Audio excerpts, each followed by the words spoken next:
There will be some times that you'd like to be able to grab some information that's included in one column in your worksheets and break it out into two. I've opened up a employee area in my Eat Cake Human Resources worksheet that requires my employees to log in with a user ID. And I'd like that user ID to be their first initial of their first name and their last name. And this is exactly how I've created their email addresses. So I'm going to use this as my starting point. I want to break out their email addresses into two pieces, the information before the @ sign and then the information after the @ sign. Now to do that, I'm going to use the text to column command in my Data Tools group under my Data tab.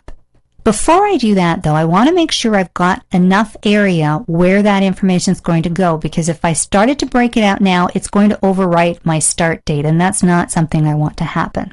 I want to retain that information. So I insert some extra columns. I highlight column D, and I right-click, and I select Insert. And now I've got a new column here. I'm going to add a couple of extra columns for good measure, and I'm going to do that by hitting my F4, my function 4 button, and that gives me a few more columns to work with. I also don't want to lose these email addresses, so I want to highlight the email addresses, click and drag to select them, right-click and select Copy, go to column 3, right-click in my first cell, D2, and then select Paste after I right-click. And that's going to pull now a copy of the email addresses that I can work with in this column.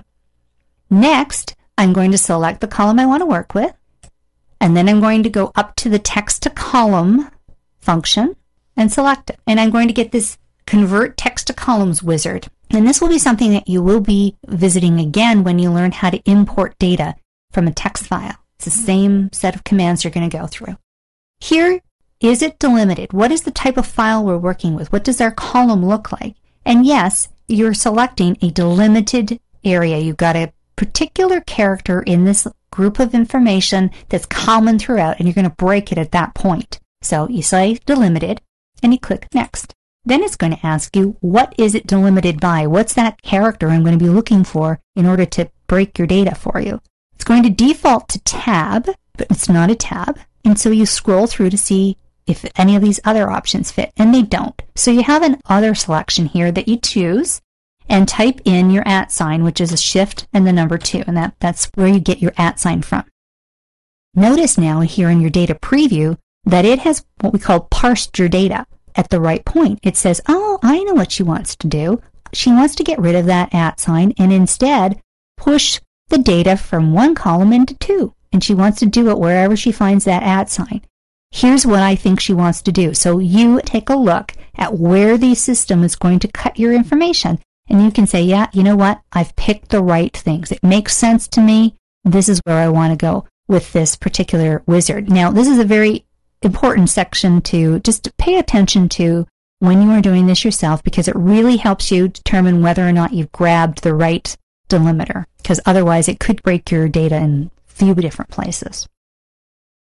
So I've broken my data out. I click Next. It says, what kind of format do you want in these columns when you move it? I'm going to leave it at general, but if there was a particular format you wanted to work with, then you would select it, and then you say Finish. And then when you come in, you'll notice very quickly the information that used to be the email address is now broken into 2 columns. Their first name, first initial of their first name and their last name, and this Eat Cake.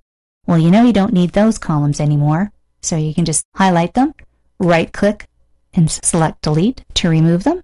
And then the last thing you need to do is just make sure that you've got the title correct in your column. You select that column name and now call this username, because that's what you've created by using that Text to Columns command. And within 5 or 6 clicks, you've got a whole new list of information that's been parsed by using the Text to Columns command in your Data tab.